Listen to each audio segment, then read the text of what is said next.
നമസ്കാരം.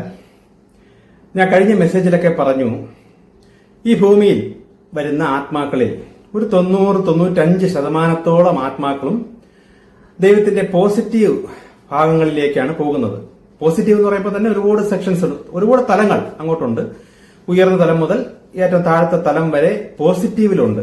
അപ്പൊ ആ തലത്തിലുള്ള പ്രധാന ചില തലങ്ങളൊക്കെ ഞാൻ പിന്നീട് പറഞ്ഞുതരാം.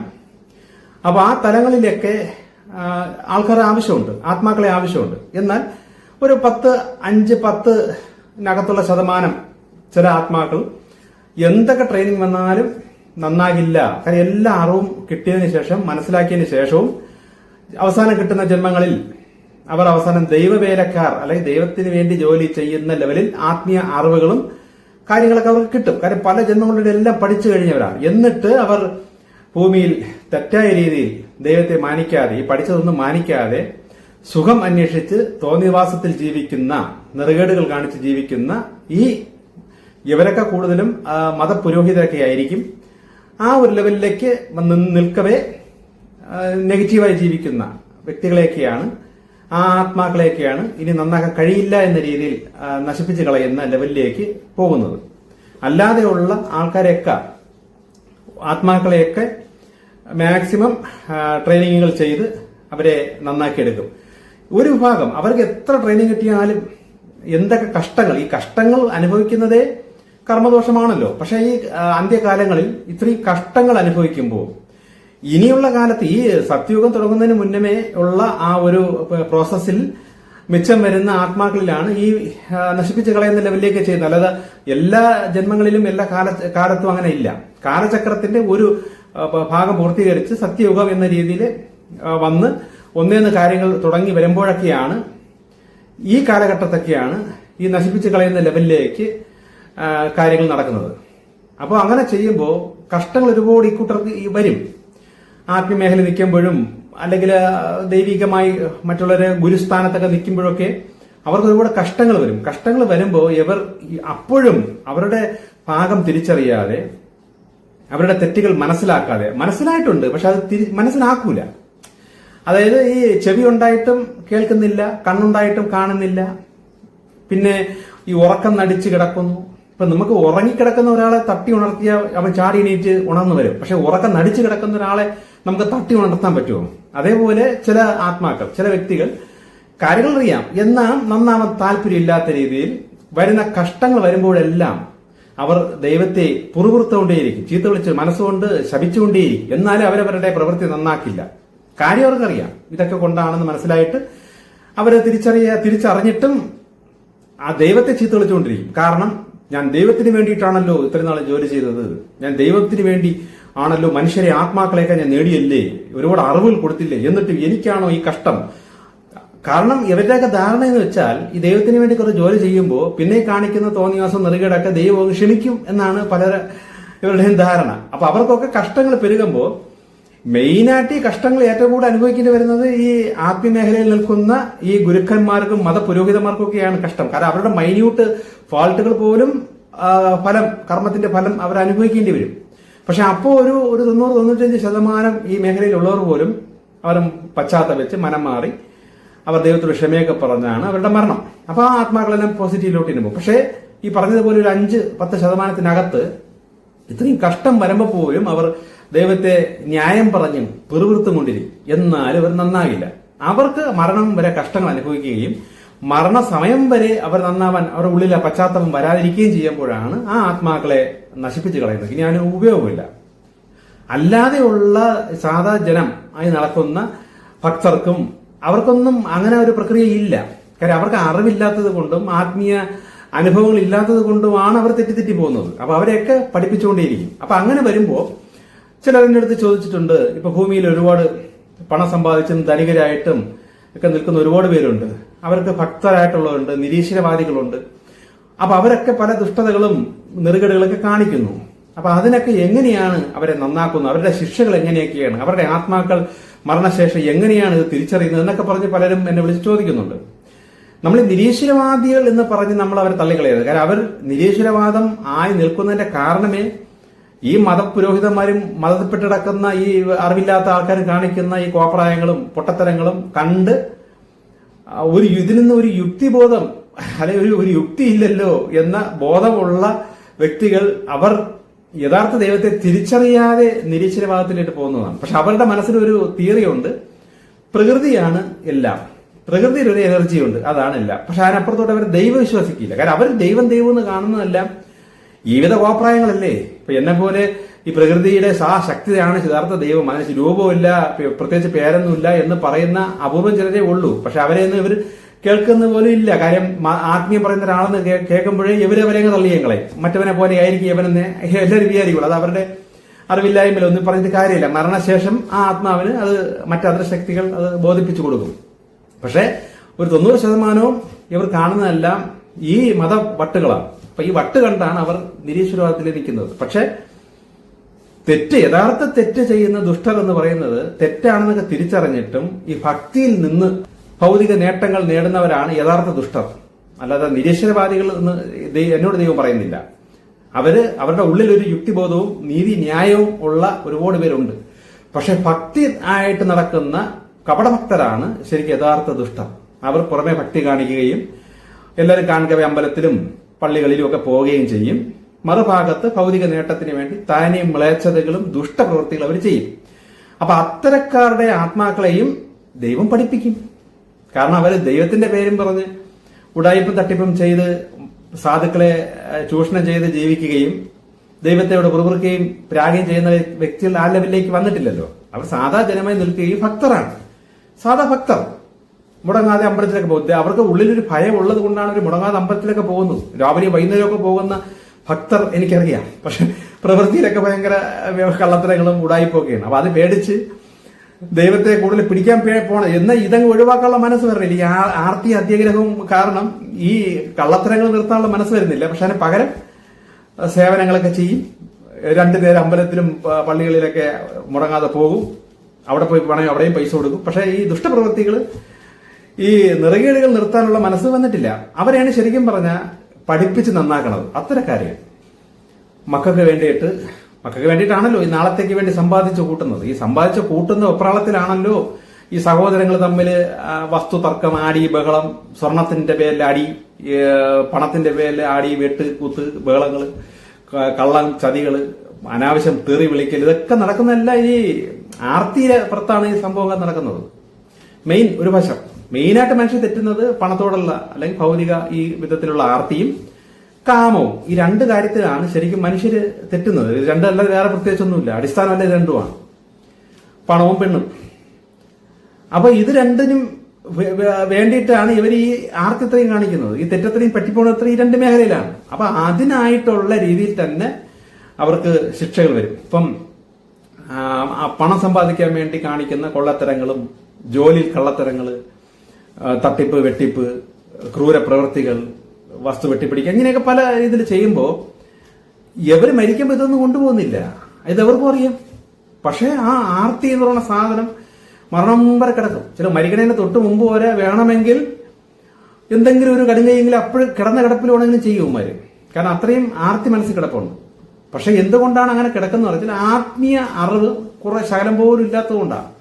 ജന്മങ്ങളൊക്കെ തുടങ്ങിയതേ ഉള്ളൂ. നമ്മൾ ആദ്യം മനസ്സിലാക്കേണ്ടത് ആത്മീയമായി അറിവും കാര്യങ്ങളും ഉള്ളൊരു വ്യക്തികൾ. ഇപ്പൊ എന്റെ ഈ മെസ്സേജ് കേൾക്കുന്ന 2000-2500ഓളം പേര് ഏതാണ്ട് കേൾക്കുന്നുണ്ട്. അപ്പൊ അവര് എല്ലാവരും എന്റെ മെസ്സേജ് സ്ഥിരം കേൾക്കണമെന്ന് ആഗ്രഹിക്കുന്നുണ്ട്. പക്ഷെ അവര് പലരും പല മേഖലകളിലും കുടുങ്ങിയും വലിയ സാമ്പത്തിക ഉയർച്ചയില്ലാതെയും കഷ്ടത്തിലും ഞെരുക്കത്തിലും പ്രശ്നങ്ങളായിട്ട് കിടക്കുന്നവരാണ്. പക്ഷെ നിങ്ങൾക്ക് എന്റെ മെസ്സേജ് കേട്ടും മനസ്സിലാക്കി ഉൾക്കൊള്ളുന്നു. അപ്പൊ ആത്മീയമായി അത്രയും നിങ്ങൾക്ക് വളർച്ചയുണ്ട്. പക്ഷെ നിങ്ങൾ ആ സത്യം തിരിച്ചറിയേണ്ടത് നിങ്ങൾ ഏതാണ്ട് ജന്മങ്ങൾ തീർന്നത് കൊണ്ടാണ് നിങ്ങൾക്ക് ഇപ്പോൾ എന്റെ മെസ്സേജും അല്ലെങ്കിൽ ഇങ്ങനെയുള്ള കാര്യങ്ങളെല്ലാം നിങ്ങൾക്ക് കുറച്ചെങ്കിലും ഗ്രഹിക്കാൻ പറ്റുന്നത്. അപ്പൊ അതിനർത്ഥം നിങ്ങൾ ആദ്യകാലത്തുള്ള ജന്മങ്ങളിൽ നിങ്ങൾക്ക് ശകലം പോലും ആത്മീയ അറിവോ ഇതൊന്നും ഗ്രഹിക്കാനോ പറ്റാത്ത ആത്മാക്കളായിരുന്നു നിങ്ങൾ എന്ന് മനസ്സിലാക്കണം. അന്ന് നിങ്ങൾ കോടീശ്വരായിരുന്നു, സുഖജീവിതങ്ങൾ നയിച്ചവരായിരുന്നു. കാരണം അധികം കർമ്മമൊന്നും തെറ്റിയിട്ടില്ല. അപ്പൊ എത്രത്തോളം ജന്മങ്ങൾ കൂടുതൽ കിട്ടുന്നു അത്രത്തോളം കർമ്മങ്ങൾ തെറ്റുന്നു എന്ന് തിരിച്ചറിയണം. അപ്പൊ ഇതെല്ലാം പഠിച്ച് ബാലൻസായി മുന്നോട്ട് പോകണ്ടേ. അപ്പൊ ഇതിനെല്ലാം കൊണ്ട് അവസാന ജന്മത്തിലാണ് ശരിക്കും കൂടുതൽ പഠനം വരണം. കാരണം ഇനി ജന്മങ്ങളില്ല എന്ന ലെവലിൽ എത്തുമ്പോഴാണ് അവസാന ജന്മങ്ങളിലാണ് കടുത്ത പഠനങ്ങളിലേക്ക് വരുന്നത്. ആദ്യ ജന്മങ്ങളിൽ ക്ലാസ് പഠനമൊന്നും വലിയ ആത്മീയമൊന്നും കാണൂല, അനുഭവങ്ങളൊന്നുമില്ല, സ്വപ്നം പോലും കാണൂല. ചിലപ്പോൾ ഒരു അനുഭവം കാണില്ല. ആത്മീയം, ദൈവം ഒന്നുള്ള ചിരി വരും. ആ ലെവലായിരിക്കും ആദ്യമുള്ള ജന്മങ്ങളെല്ലാം. ആ സമയത്ത് ഒരുപാട് സമ്പത്തും പണവും ഒക്കെ ആ സമയത്ത് കിട്ടും. കാരണം ദൈവത്തിന്റെ കണ്ണിൽ വെറും ശിശുക്കളാണ്. അപ്പൊ കൊച്ചു കുട്ടികൾക്ക് നമ്മൾ എന്തെല്ലാം നമ്മൾ അവരെ പരിപാലിക്കും. അവരുടെ പ്രവൃത്തിയും കർമ്മവും നോക്കിയിട്ടാണ് ഒരു പൊടി കൊച്ചിന് നമ്മൾ പുതിയ പുതിയ ഡ്രസ്സുകൾ വാങ്ങിച്ചു കൊടുക്കണം, ഇഷ്ടമുള്ള ആഹാരങ്ങൾ ഉണ്ടാക്കി കൊടുക്കുന്നു. അത് അവരെ കർമ്മം നോക്കിയിട്ടൊന്നുമല്ല. പക്ഷെ പ്രായപൂർത്തിയായി സ്വന്തം കാലിൽ നിൽക്കുന്ന ലെവലാകുമ്പോൾ നീ വേണമെങ്കിൽ നീ സമ്പാദിച്ച് കഴിച്ചോ, പിന്നെ നമ്മൾ അവന്റെ പിറകെ നടന്ന് അവന് ആഹാരം വാരി കൊടുത്തും നമ്മൾ ചെയ്യില്ല. അതേപോലെ ആത്മീയത്തിൽ ശിശുക്കൾ എന്ന് പറയുമ്പോൾ മനസ്സിലാക്കണം, ആദ്യ ജന്മങ്ങളിൽ വരുന്ന ആത്മീയ ശിശുക്കൾ എന്ന് പറയുമ്പോൾ ഭൗതികത്തിൽ വലിയ ഉയർച്ചകളും വലിയ സമ്പന്നരുമായിട്ടൊക്കെയാണ് ആദ്യം വരുന്നത്. കാരണം അവർക്ക് പ്രത്യേകിച്ച് കർമ്മ ദോഷങ്ങളൊന്നും ഒരുപാട് അനുഭവിച്ച് തീരാനില്ല, ജന്മങ്ങൾ കുറച്ച് തുടങ്ങിയില്ലുള്ളൂ. അപ്പൊ ഫസ്റ്റ് വരുന്നത് ഫുൾ സമൃദ്ധിയിലാണ് ആദ്യം വരുന്നത്. അത് മുതലാണ് പിന്നെ എവിടെയൊക്കെ തെറ്റുന്നു അതനുസരിച്ച് അവരെ അടുത്ത ജന്മത്തിലൂടെ പഠിപ്പിച്ച് കൊണ്ടുവരുന്നത്. അപ്പൊ ആദ്യം വലിയ IAS ഉദ്യോഗസ്ഥരായിട്ടൊക്കെ ആയിരിക്കും വരുന്നത്, വലിയ രാഷ്ട്രീയ നേതാക്കന്മാര്, വലിയ ധനികന്മാര്, ഇപ്പൊ നമ്മൾ തന്നെ കണ്ടാൽ തന്നെ മനസ്സിലാവും, വലിയ പണക്കാരായ ഇന്ത്യയെ നിയന്ത്രിക്കാൻ വരെ കഴിവുള്ള വലിയ കോടീശ്വരന്മാരൊക്കെ വലിയ പ്രതിമകളുടെ ഫ്രണ്ടിൽ പോയി കണ്ണുനീരോട് നിൽക്കുന്ന ഒക്കെ നമ്മൾ കണ്ടിട്ടുണ്ട്. ആ പ്രതിമയിൽ കിടന്ന് കോടികൾ ചെലവാകും. കാരണം എന്തിനാണെന്ന് അവർക്ക് അറിഞ്ഞൂടാ. കാരണം അവരുടെ അത്രയേ ഉള്ളൂ അവരുടെ മനസ്സ്, അവർക്ക് അത്രയും ആത്മീയ അറിവുള്ളൂ. പക്ഷെ അത് കൊണ്ട് അവർക്ക് അത്രയും സാമ്പത്തികവും ഭൗതികത്തില് ഉയർച്ചയും കാര്യങ്ങളും അവർക്ക് ഉണ്ട്. കാര്യം അത് പ്രകൃതിയിൽ വെച്ചിരിക്കുന്ന ഫസ്റ്റ് സാധനങ്ങൾ അവർക്ക് കിട്ടുന്നതാണ്. ഇനി അടുത്ത ജന്മം മുതൽ ഈ ജന്മത്തിൽ കാണിച്ച ഇത്രയും സമൃദ്ധി ഒക്കെ കിട്ടിയപ്പോ എവിടെയൊക്കെ നിഗളിച്ചു, എവിടെയൊക്കെ തെറ്റുപറ്റി, എവിടെയൊക്കെ എന്തൊക്കെ ചെയ്തു എന്നതിന്റെ ട്രെയിനിങ്ങും കാര്യങ്ങളൊക്കെ അടുത്ത ജന്മങ്ങളിലൂടെയാണ് അല്പമായി പഠിപ്പിച്ചു തുടങ്ങുന്നത്. അവസാന ജന്മം നിങ്ങൾ നോക്കിക്കോളണം. ആത്മീയത്തിന്റെ അവസാന ജന്മം എന്ന് പറയുമ്പോൾ ഒരു മനുഷ്യജന്മത്തിന്റെ അവൻ എല്ലാം കളഞ്ഞ് ഇതിലെന്തിനും ഒരു താല്പര്യമില്ലാത്ത ലെവലിലേക്ക് മനസ്സെത്തുന്ന ലെവലായിരിക്കും. ധനികനൊന്നും ആയിരിക്കില്ല. അതുകൊണ്ടാണ് നമ്മൾ ഈ യോഗീശ്വരന്മാരും ഈ അവധൂതന്മാരെന്നൊക്കെ പറഞ്ഞ് കാണുമ്പോൾ അവരൊക്കെ സാധാ വേഷത്തിൽ സാധാ രീതിയിലൊക്കെ, കാര്യം ഇതൊക്കെ ചവർ പോലെ അവർക്ക് തോന്നും. ഇതൊക്കെ എന്തിന് എന്നൊരു ചിന്ത വന്നിട്ട് അവർ ഈ പ്രകൃതിയായിട്ട് അലിഞ്ഞു ചേർന്ന് ഇങ്ങനെ ജീവിക്കും. അതാണ് അവസാനം. അപ്പൊ നമ്മുടെ ചിന്ത എന്ന് പറഞ്ഞാൽ ഈ ആത്മീയത്തിൽ ഭയങ്കരമായ വളർച്ച വരുമ്പോൾ നമ്മൾ അത്രയും വലിയ പണക്കാരാണ്. ആ ട്രെൻഡിലോട്ട് നിൽക്കി ഇപ്പൊ നമ്മൾ കാണുന്നില്ല. പെന്തക്കോസ് മേഖലയാണെങ്കിലും ഹൈന്ദവ മേഖലയാണെങ്കിലും മുസ്ലിംസിൻ മേഖലയാണെങ്കിലും ഭയങ്കര ആത്മീയ ഗുരുക്കന്മാർ എന്ന് പറയുന്നത് വലിയ കൊട്ടാരം പോലത്തെ വീട്, പല കൂടിയ കാറുകള്, രാജ്യാന്തരം കറക്കം, കുടുംബസമേതം കറങ്ങി ആറമ്പാതിച്ച് സുഖിച്ച്. ഇത് ശരിക്കും പറഞ്ഞ ഇത് ട്രെൻഡ് കംപ്ലീറ്റ് മാറിപ്പോയി. ആ പ്രകൃതിയുടെ വ്യവസ്ഥ കംപ്ലീറ്റ് തലതിരിഞ്ഞു പോയി. ഇതൊക്കെ ശിശുക്കളാണ്. ഇവർക്ക് ആ ശിശുത്വത്തിൽ നിൽക്കുമ്പോൾ നെഗറ്റീവ് ശക്തികൾ അവരുടെ തലയിൽ ചില പ്ലാനും ബുദ്ധിയും കൊടുത്തിട്ട് നിങ്ങൾക്ക് ഭൗതിക നേട്ടങ്ങളും പണവും സുഖവും സന്തോഷവും കിട്ടാൻ വേണ്ടി പുതിയൊരു മേഖല നിങ്ങൾക്കുണ്ട്, ആത്മീയ മേഖല. ദൈവം എന്ന് പറഞ്ഞൊക്കെ നിങ്ങൾ അങ്ങ് ഇറങ്ങിക്കോ, നിങ്ങൾക്ക് ഇഷ്ടംപോലെ സ്വത്തും പണവും ഒക്കെ സമ്പാദിക്കാം എന്ന ഐഡിയ പറഞ്ഞു കൊടുക്കുന്ന ഈ നെഗറ്റീവ് ശക്തികൾ ഈ ശിശുക്കളെ പിടിച്ച് കൊടുക്കുന്നതാണ്. ഇപ്പൊ എന്റെ അടുത്തൊക്കെ ചില വ്യക്തികൾ പറയുന്നത് കോടികൾ നിനക്ക് തരാം, നീ ആ ദൈവത്തിന്റെ കൂടെ ആത്മീയത്തിന്റെ കൂടെ ഇങ്ങനെയെന്നൊക്കെ പറഞ്ഞു വാന്ന് പറഞ്ഞാൽ ഞാൻ അവനെ ആട്ടിപ്പായച്ച് ഓട്ടിക്കും. സൃഷ്ടാവാ ദൈവം, ആത്മീയം, മറ്റേ ഈ പണ്ടുള്ള ശരിക്കും ഇതെല്ലാം ചവർ പോലെ കളഞ്ഞ് വനത്തിലൂടെയും ജനങ്ങളുടെ ഇടയിലൊക്കെ ഇടപഴകി ജീവിച്ച് അവർ ദൈവത്തിൽ നിന്ന് സമ്പാദിച്ച അറിവുകളെല്ലാം ആൾറെഡി ഉണ്ട്. അപ്പൊ ഈ ശിശുക്കൾ എന്ത് ചെയ്യുന്ന വെച്ചാൽ ബുദ്ധിപരമായി ഈ അറിവൊക്കെ കുറെ കാണാതെ പഠിച്ചിട്ട് ഇതിലൂടെ ആർത്തി ഇതാ മെയിനായിട്ടുള്ള കാര്യം ആർത്തിയാണല്ലോ. ഈ പണവും വെപ്രാളവും നാളത്തേക്ക് വേണ്ടി സമ്പാദ്യവും തലമുറയ്ക്ക് സമ്പാദ്യം ഇതൊക്കെയാണല്ലോ അവരുടെ ലക്ഷ്യം. പണ്ട് ഈ അറിവ് ആർക്കും ഇല്ല. ഈ ദൈവത്തിന്റെ ഈ ജ്ഞാനവും അറിവുകളൊന്നും പണ്ട് കാര്യം വിവര വിദ്യാഭ്യാസം ഇല്ലാത്ത കാലത്തൊക്കെ ആണല്ലോ. അന്നുണ്ടായിരുന്നല്ലോ പണക്കാർ. അന്ന് കച്ചവടം വഴിയും മറ്റു മേഖലയിലൂടെയാണ് ഈ പണം സമ്പാദിക്കാനുള്ള വെപ്രാളം ആർത്തിയും വരുന്നത്. അപ്പൊ ഈ കാലഘട്ടത്തിൽ അറിവ് കംപ്ലീറ്റ് വന്നു, എല്ലാവർക്കും അറിവുകൾ കിട്ടി. അപ്പം ഈ ശിശുത്വത്തിൽ നിൽക്കുന്ന ഈ ആർത്തി അത്യാഗ്രഹമുള്ള ഈ കൂട്ടര് ഈ അറിവിനെ വെച്ച് മുതലാക്കി അവർ ഇതെന്താണെന്ന് പോലും അവർക്ക് അറിഞ്ഞുകൂടാ. ശരിക്കും ദൈവം എന്താണെന്ന് പോലും ഇവർക്കൊന്നും ഒരു പിടിയില്ല. പ്രപഞ്ചത്തിന്റെ വലിപ്പവും ഇതിനൊക്കെ നിയന്ത്രിക്കുന്ന ടെക്നോളജിയെ കുറിച്ചെന്നുള്ള യാതൊരു ബോധവും ഇല്ല. അതുകൊണ്ടൊക്കെ അപ്പൊ അങ്ങനെയൊക്കെ ഉള്ളൊരു കാലഘട്ടമാണ്. എന്നാൽ ഈ കാലഘട്ടത്ത് ശരിക്കും ആ ദൈവത്തിന്റെ മൂല്യതയും ആ വലിപ്പവും ആ ടെക്നോളജിയും ആ രീതിയൊക്കെ ഉള്ളിൽ തിരിച്ചറിയുന്ന ആത്മീയർ, യഥാർത്ഥ ആത്മീയർ ഈ കാലഘട്ടത്തുണ്ട്. പക്ഷെ മറ്റവരൊക്കെ ഭക്തിയുണ്ട്. അതായത് ഒരുപാട് പേര് ഇപ്പം ബൈബിളിൽ തന്നെ പറയുന്നുണ്ട്, അവസാന കാലത്ത് വിശ്വാസത്യാഗം സംഭവിക്കും എന്ന് പറയുന്നു. വിശ്വാസത്യാഗം സംഭവിക്കും എന്ന് പറഞ്ഞാൽ ഈ ഭക്തി കളഞ്ഞിട്ട് പോവും ആൾക്കാർ. ആ ലെവലിലേക്ക് അന്ത്യകാലത്ത് വരും. എന്തുകൊണ്ട് വരുന്നു? കർമ്മഫലങ്ങളെല്ലാം അളർന്ന് ഈ പഠിപ്പിക്കുന്ന ഒരു കാലഘട്ടമാണ്. കാര്യം ഈ ഭൂമിയിലിട്ട് തന്നെ പഠിപ്പിക്കും. ഇനി ജന്മങ്ങളില്ലല്ലോ. അപ്പൊ ഈ ഭൂമിയിലിട്ട് തന്നെ കർമ്മഫലങ്ങൾ അളന്ന് കൊടുക്കുന്ന ഒരു കാലഘട്ടം വരുമ്പോൾ ഒരുപാട് ആൾക്കാർ ദൈവം ഇല്ല, ഈ ദൈവത്തിന്റെ കൂടെ നിന്നിട്ട് നമുക്ക് ഇതാ കഷ്ടം എന്ന് പറഞ്ഞ് പുച്ഛിച്ചും കൊണ്ട് ദൈവത്തെ തള്ളിക്കളയുന്ന ഒരു കാലഘട്ടം ഉണ്ടെന്ന് എഴുതി വെച്ചിട്ടുണ്ട്. അതൊക്കെ ഇനിയിപ്പോ തുടങ്ങിക്കൊണ്ടിരിക്കുകയാണ്. ഇനിയിപ്പോ അതുകൊണ്ടാണ് ആ പള്ളികളും ഇങ്ങനെയുള്ള സ്ഥലങ്ങളൊക്കെ ഇപ്പൊ ബാറും ഇങ്ങനെയുള്ള കേന്ദ്രങ്ങളൊക്കെ ആയി മാറി. കാരണം ഇവരെയൊക്കെ വിചാരം ഈ രാവിലെയും വൈകുന്നേരവും ഭക്തിയിൽ ദൈവമേ ദൈവമെന്ന് വിളിച്ചാൽ എല്ലാം ഫ്രീ ആയിട്ട് കിട്ടും എന്നാണ് പലരുടെയും ധാരണ. പക്ഷെ എന്തുകൊണ്ട് അങ്ങനെ കിട്ടിയെന്ന് വെച്ച് കഴിഞ്ഞാൽ ആ കാലഘട്ടം അങ്ങനെ ആയതുകൊണ്ട് ദൈവത്തിന്റെ ശരിക്കുള്ള പരിപാടി ആരംഭിക്കാത്തത് കൊണ്ടാണ് മറ്റ് അസുരന്മാരും മറ്റ് നെഗറ്റീവ് ശക്തികളൊക്കെ ഇവരെയൊക്കെ ട്രാപ്പ് ചെയ്ത് പണവും പ്രശസ്തിയും കൊടുത്ത് ഇങ്ങനെ സൂചിപ്പിച്ചുകൊണ്ട് പോയത്. പക്ഷെ എന്ത് ചെയ്യാം, ആ കാലഘട്ടം കഴിഞ്ഞു. ഇപ്പൊ ദൈവം ശരിക്കും ആ നീതിന്യായവും വ്യവസ്ഥയും കൂടി മനുഷ്യരെ നന്നാക്കിയെടുക്കുന്ന ഒരു കാലഘട്ടം ഇപ്പോ 2013 ശേഷം തുടങ്ങിയതേ ഉള്ളൂ. അപ്പൊ ഇനിയാണ് ശരിക്കും വിശ്വാസത്യാഗം സംഭവിച്ച് ഭക്തി കളഞ്ഞും കൊണ്ട്, ദൈവം ഇല്ല എന്ന് പറഞ്ഞ് കളഞ്ഞും കൊണ്ട്, തള്ളിക്കളഞ്ഞും കൊണ്ട് ആൾക്കാർ തെറ്റിപ്പോകുന്നതെല്ലാം ഇനി വരാൻ പോകുന്നതാണ്, തുടങ്ങിക്കഴിഞ്ഞു. അപ്പോൾ എന്തുകൊണ്ടങ്ങനെ തള്ളിക്കളയുന്നു?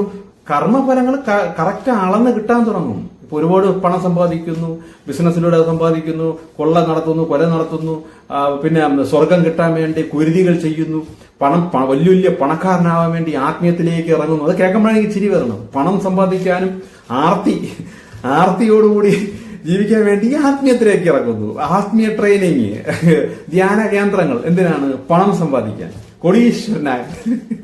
അപ്പൊ അതെല്ലാം അങ്ങോട്ട് ഫ്ലോപ്പ് ആവുമ്പോ ഇന്നലെ വരെ ദൈവമേ വിളിച്ചതിന് അവസാനം തന്തയ്ക്കും തള്ളക്കൊക്കെ ചേർത്ത് ചീത്ത വരെ വിളിക്കും മനസ്സുകൊണ്ട്. ആ കാലഘട്ടമാണ്. കാരണം ഇവരൊക്കെ വിചാരം എന്ന് പറഞ്ഞാൽ ഈ ദൈവം ആത്മീയം എന്നൊക്കെ പറഞ്ഞ എല്ലാം ഈ തോന്നിയവസ്ഥയിൽ ജീവിക്കുന്നവർക്ക് സുഖം കൊടുത്തുകൊണ്ടിരിക്കുന്ന ഒരു വലിയൊരു കമ്പനിയാണ് ഈ ദൈവം എന്നൊക്കെ പറഞ്ഞ ഇവരുടെയൊക്കെ ധാരണ. അപ്പൊ അതെല്ലാം ദൈവം ഇനി മാറ്റി അളന്ന് കറക്റ്റ് അളന്ന് ഭൂമിയിലിട്ട് തന്നെ നരകം എന്താണെന്നൊക്കെ ഇക്കൂട്ടർക്ക് പഠിപ്പിച്ച് നന്നാക്കും. പഠിപ്പിക്കുന്നത് ഈ കഷ്ടം അനുഭവിപ്പിക്കുന്നത് നന്നാകാനാണ്. അപ്പൊ അവനവൻ തന്നെ നന്നാവും. സാഹചര്യങ്ങളെല്ലാം ബ്ലോക്ക് ആവും. കിട്ടിക്കൊണ്ടിരുന്ന പണവും ബിസിനസ് എല്ലാം പൊളിയും, നശിക്കും. പകർച്ചവ്യാധികൾ വന്ന് പ്രശ്നങ്ങളും വിഷയങ്ങളൊക്കെ ആയി മൊത്തം കർമ്മഫലം അങ്ങോട്ട് അനുഭവിച്ച് തുടങ്ങും. പലർക്കും ഭൂമിയിലിട്ട് തന്നെ പഠിപ്പീര് തുടങ്ങുമ്പോൾ ഈ സിദ്ധാന്തങ്ങളെല്ലാം പഠിക്കും, എല്ലാവരും തിരിച്ചറിയും.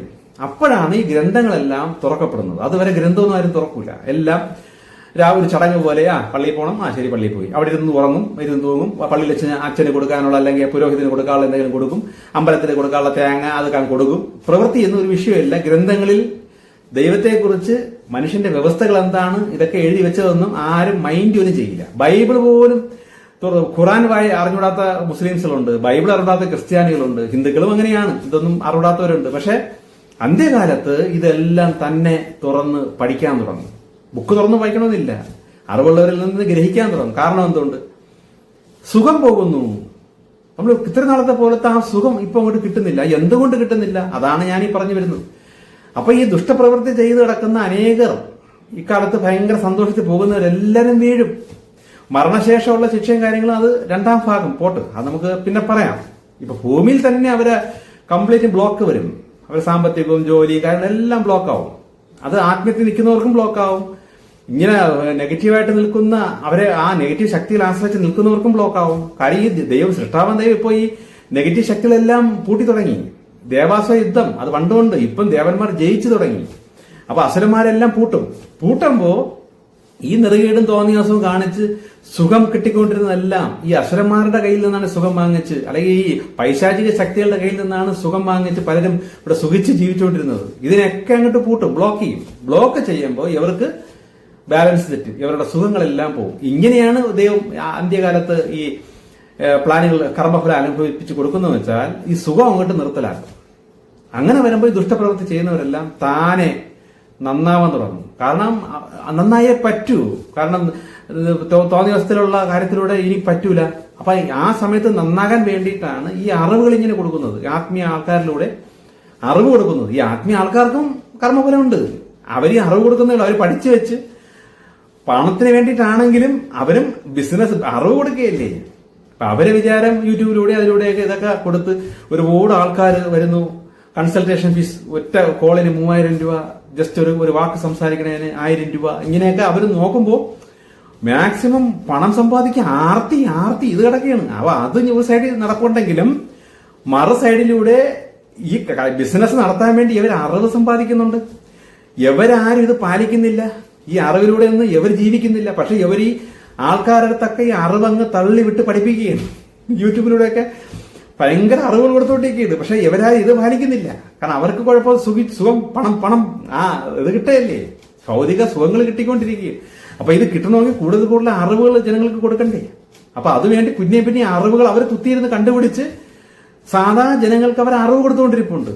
അപ്പം ഈ അറിവ് ജനങ്ങൾക്ക് ഒരു ലെവലിലേക്ക് ഇപ്പൊ എത്തിക്കഴിഞ്ഞു, ഇനി എത്തിക്കൊണ്ടിരിപ്പുണ്ട്. അപ്പൊ ഇനി എന്ത് ചെയ്യുന്നു വെച്ചാൽ ഈ ഗുരുക്കന്മാരെയും ബ്ലോക്ക് ചെയ്യും. കാര്യം ഇവരെ എപ്പോഴും നയിച്ചുകൊണ്ടിരിക്കുന്ന ചില അദൃശ്യ ശക്തികളാണ് അവർക്ക് സുഖം കൊടുത്തുകൊണ്ടിരിക്കുന്നത്. ഈ ശക്തികളെല്ലാം ഇനി അങ്ങോട്ട് ബ്ലോക്ക് ചെയ്യുമ്പോൾ ഇവരുടെയും ബാലൻസ് തെറ്റും.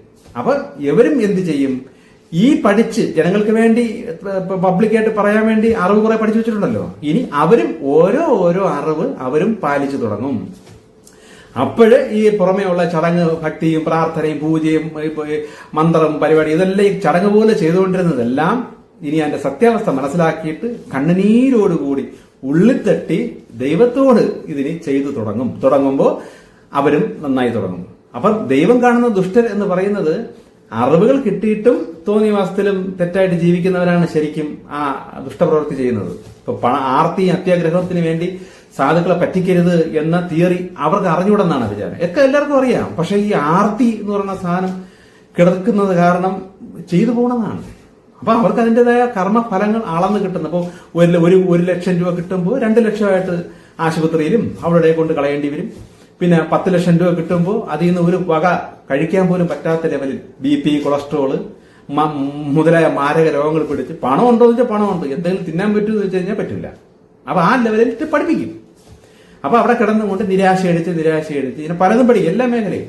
ചിലപ്പോൾ അംഗവൈകല്യങ്ങൾ സംഭവിക്കാം, ചിലപ്പോൾ പണം അത്രയുണ്ട്, ലക്ഷക്കണക്കിന് കോടിക്കണക്കിന് രൂപയുണ്ട്, പക്ഷെ ഒരു മാരക രോഗം, ആ രോഗത്തിന് മാത്രം ചികിത്സയില്ല, പണി കിട്ടിയ ഇങ്ങനെ അവരെ പഠിപ്പിക്കും. ഈ പഠിക്കാതെ ആരെയും വെറുതെ വിടൂല. പക്ഷെ അതിനൊരു സമയം വെച്ചിട്ടുണ്ടായിരുന്നു. ആ സമയമാണ് ഈ കാലഘട്ടം. ഈ 2012 മുതൽ 13 മുതലൊക്കെ ഒരു സ്റ്റെപ്പ്, 2028 മുതൽ അടുത്ത കഠിനമായ കുറച്ചും കൂടെ അടുത്ത സ്റ്റെപ്പ്, ഇനി അടുത്ത ഒരു 2040 ഒക്കെ ആകുമ്പോൾ അതിനെക്കാട്ടിയും അടുത്ത സ്റ്റെപ്പ്, ഇങ്ങനെ പടിപടിയായിട്ട് ഈ കർമ്മഫലം അളന്നു കൊടുക്കുന്നതിന്റെ കാഠിന്യം കൂട്ടി കൊണ്ടുവരും. ഇതാണ് പ്രകൃതിയുടെ വ്യവസ്ഥ. അപ്പൊ ഈ പഠിച്ചു വെച്ച കാര്യങ്ങളെല്ലാം സകലരും പാലിച്ചിരിക്കും, വേറെ വഴിയില്ല. അങ്ങനെ ഈ ദുഷ്ടപ്രവൃത്തി ചെയ്യുന്നവർക്ക് അന്ന് പഠിക്കേണ്ടത് പഠിച്ചോളും, നമ്മൾ വിഷമിക്കണ്ട. ഇപ്പോഴാണ് നമ്മൾ കാണുന്നത്, നമ്മൾ അവിടെ നാളത്തെ കാര്യം നമ്മൾ കാണുന്നില്ല, നമ്മൾ ഇപ്പൊ ചെയ്തുകൊണ്ടിരിക്കുന്ന പ്രവൃത്തി കാണും. ഈ അറിവ് കിട്ടുന്നവർക്കും ഈ കാര്യങ്ങൾ മനസ്സിലായ ആത്മാക്കൾക്കും, പലരും പഠിച്ച് മനസ്സിലാക്കി, മെയിനായിട്ട് ഞാൻ ഈ പറഞ്ഞ ആത്മീയ ഗുരുക്കന്മാരായിട്ടും പുരോഹിതന്മാരായിട്ട് നിൽക്കുന്നവര് ഇതെല്ലാം പഠിച്ച് മനസ്സിലാക്കിയ കാര്യങ്ങൾ. പക്ഷേ ഈ ആർത്തി കിടക്കുന്നത് കാരണം ഇതൊന്നും അതൊക്കെ അങ്ങ് മായയിലങ്ങ് മാഞ്ഞി കിടക്കും, അതൊക്കെ അങ്ങ് മറഞ്ഞിരിക്കും. പുറമെ നിൽക്കുന്നത്ര ഈ പണവും സുഖവും ഇതൊക്കെ ഇങ്ങനെ കിട്ടിക്കൊണ്ടിരിക്കുന്ന കാലത്തോളം ആരും ശരിക്കും സത്യസന്ധമായ നീതി ന്യായത്തോടൊന്നും ആരും പ്രത്യേകിച്ച് ദൈവഭയമേ വരില്ല. പക്ഷെ ബ്ലോക്കേജ് വരുമ്പോഴാണ് ശരിക്കും ഈ ഭക്തിയും ഭയവും ഒക്കെ താനെ ഉണ്ടായി വരുന്നത്. കാരണം വേറൊന്നുമല്ല, ആ സമയത്താണ് നമ്മൾ കിടന്ന് ഭൗതിക മനസ്സ് കിടന്ന് വെപ്രളം പിടിക്കുന്നത്, പുകഞ്ഞു തള്ളണത്. ആ സമയത്ത് ആത്മാഭാവത്തിൽ നിന്നുകൊണ്ട് പല ചിന്തകളും തോന്നലുകളും ഇട്ടുകൊടുത്തിട്ട് അവിടെ തെറ്റിപ്പോയി, ഇവിടെ തെറ്റിപ്പോയി, അവിടെ തെറ്റി, ഇങ്ങനെ ഓർമ്മയിൽ ഇട്ട് തരുമ്പോഴാണ് ഈ ഭൗതിക മനസ്സ്, വെപ്രളം പിടിച്ചിരിക്കുന്ന ഭൗതിക മനസ്സ് ഓരോന്നോരോന്നായിട്ട് പാലിക്കാൻ തുടങ്ങും. അങ്ങനെ ഈ ദുഷ്ടപ്രവൃത്തി ചെയ്യുന്നവരെല്ലാം നന്നായിക്കോളും. ഇപ്പൊ ദൈവം എന്നോട് പറയുന്നത് വെച്ചാൽ മാക്സിമം അറിവുകൾ കൊടുക്കുക. ഈ അറിവുകൾ കിട്ടുന്ന അനുസരിച്ചേ ദൈവത്തിന് പ്രവർത്തിക്കാൻ പറ്റൂ, ഇല്ലെങ്കിൽ അവർക്ക് തിരിച്ചറിയാൻ പറ്റൂല എന്തുകൊണ്ടാണ് എനിക്ക് ഈ ബ്ലോക്കേജ്. അപ്പൊ ദുർമന്ത്രവാദത്തിന് പോകുമ്പോൾ അത് ഇരട്ടി പണിയാകുന്നുണ്ട്. അപ്പൊ എന്തുകൊണ്ട് ഇങ്ങനെ സംഭവിക്കുന്നു എന്നും പറഞ്ഞ് അവരിങ്ങനെ ഈ ക്വസ്റ്റ്യൻ മാർക്കിൽ നിൽക്കുകയാണ്. അപ്പൊ അവർക്ക് അറിവ് കൊടുക്കണം. കാലഘട്ടം മാറി, ഇനി സ്ട്രിക്റ്റ് ആണ് എന്ന് അവരറിയണം. അപ്പോൾ ഇത് ലോകം മൊത്തം ദൈവം പല വ്യക്തികളിലൂടെയൊക്കെ അറിയിച്ചു തുടങ്ങിയിട്ടുണ്ട്. ഇനി ഇതൊക്കെ അറിഞ്ഞറിഞ്ഞ് വരും. അപ്പൊ മാക്സിമം അറിവുകൾ കിട്ടുന്ന അനുസരിച്ച് ഒരു ഭാഗത്തുനിന്ന് ദുഷ്ടരെയൊക്കെ അവരുടെ ജീവിത സാഹചര്യത്തിലൂടെയും ശാരീരിക അവസ്ഥയിലൂടെയൊക്കെ പഠിപ്പിക്കും. ആരും കർമ്മത്തിൽ നിന്ന് രക്ഷപ്പെടുകയൊന്നുമില്ല. നല്ല കർമ്മങ്ങൾ ചെയ്യുന്നവന് നല്ലതും, തെറ്റ് ചെയ്യുന്നവന് അതിൻ്റെതായ ഫലവും അത് ഉറപ്പാണ്, നടന്നിരിക്കും. അപ്പോൾ ചില കാര്യങ്ങളൊക്കെ മനസ്സിലായെന്ന് വിശ്വസിക്കുന്നു. മരണശേഷമുള്ള പഠിപ്പീരും കർമ്മഫലങ്ങളും എങ്ങനെയൊക്കെയാണ്, എന്തൊക്കെയാണ്, അവരെ എങ്ങനെയാണ് ശിക്ഷകൾ എങ്ങനെയൊക്കെയാണ്, ഇങ്ങനെയൊക്കെയുള്ള കാര്യങ്ങളുണ്ട്. പക്ഷെ എന്റെ മെയിൻ മേഖല അങ്ങനെ അല്ല. ഈ ഭൂമിയിൽ വെച്ച് തന്നെ ഫലങ്ങൾ അനുഭവിപ്പിച്ചും പഠിപ്പിച്ചും ഓരോ വ്യക്തികളെ എത്രയും പെട്ടെന്ന് ആ മോക്ഷപ്രാപ്തിയിലേക്ക് അല്ലെങ്കിൽ അവരുടെ പ്രവൃത്തി നന്നാക്കി എടുപ്പിക്കുന്ന ചില ഡ്യൂട്ടീസാണ് എനിക്ക് തന്നിരിക്കുന്നത്. അപ്പം മരണശേഷമുള്ള ശിക്ഷകളും കാര്യങ്ങളും അറിവായിട്ട് ഞാൻ പറയാം, പക്ഷെ അതല്ല എന്റെ പ്രധാന ജോലി. ഈ മരണശേഷമുള്ള ശിക്ഷ അല്ലെങ്കിൽ നരകം എന്ന് പറയുന്ന മറ്റ് ഡയമെൻഷൻ അത് അല്ല മെയിൻ. അത് ഭൂമിയിൽ തന്നെ ദൈവം അത് ആരംഭിച്ച് തുടങ്ങിയിട്ടുണ്ട്. കാര്യം പലർക്കും ഇതിൽ വിശ്വാസമൊന്നുമില്ല. അത് മരിച്ചതിന് ശേഷമല്ലേ, അത് അപ്പോഴെന്തെങ്കിലും ആയിക്കൊണ്ട് പോട്ടെ, ഇപ്പൊ നമുക്കിങ്ങനെ മാക്സിമം സൂചിച്ച് ജീവിക്കാം, ഞാൻ എല്ലാവരുടെ ധാരണ. അപ്പൊ ആ ധാരണ മാറ്റാൻ വേണ്ടി ഈ കാലഘട്ടത്തിൽ തന്നെ ഭൂമിയിൽ വെച്ച് ഈ നരകം എന്താണെന്ന് അനുഭവിച്ച് പഠിപ്പിച്ച് ഇവിടെ ഇട്ട് തന്നെ ചെയ്യും എന്ന് പറയുന്നത് കൊണ്ട് അതാണ് നിങ്ങളെ അറിയിക്കുക. അതിൽ നിന്ന് രക്ഷിക്കാനാണ് ഞാൻ ഈ കാര്യങ്ങളെല്ലാം ആദ്യമേ നിങ്ങളെ അറിയിക്കുന്നത്. അപ്പൊ ഈ അറിവ് കിട്ടി എത്രയും പെട്ടെന്ന് പശ്ചാത്താപവും ആത്മീയ ആ മത കുരുക്കിൽ നിന്നൊക്കെ രക്ഷപ്പെട്ട് വരുന്നവർക്ക് ഈ ട്രെയിനിങ്ങിൽ നിന്ന്, ഈ കടുത്ത ട്രെയിനിങ്ങിൽ നിന്ന് രക്ഷപ്പെടാം. അതാണ് ഞാൻ ഈ മെസ്സേജ് കൊടുക്കുന്നത്. അപ്പൊ ഇത് വിശ്വസിക്കുന്നവർക്ക് രക്ഷപ്പെടാം, അല്ലാത്തവർക്ക് ആ ട്രെയിനിങ് വരും. രണ്ടായാലും ആത്മാവ് പഠിച്ചിരിക്കും, നന്നായി വന്നിരിക്കുക, മാറ്റമൊന്നുമില്ല. ഒന്നുകിൽ ഇത് ഈ അറിവ് കിട്ടിക്കൊണ്ട് ആൾറെഡി മനസ്സിലാക്കിക്കൊണ്ട് നന്നായി വരിക, ഇല്ലെങ്കിൽ കർമ്മഫലങ്ങൾ അനുഭവിച്ച് നന്നായി വരിക. രണ്ട് ഓപ്ഷനേ ഉള്ളൂ. ഇതൊക്കെയാണ് അറിയിപ്പ് ഇട്ട് ഞാൻ തരുന്നത്. ഓക്കെ, ഇനി ചില കാര്യങ്ങളൊക്കെ അടുത്ത്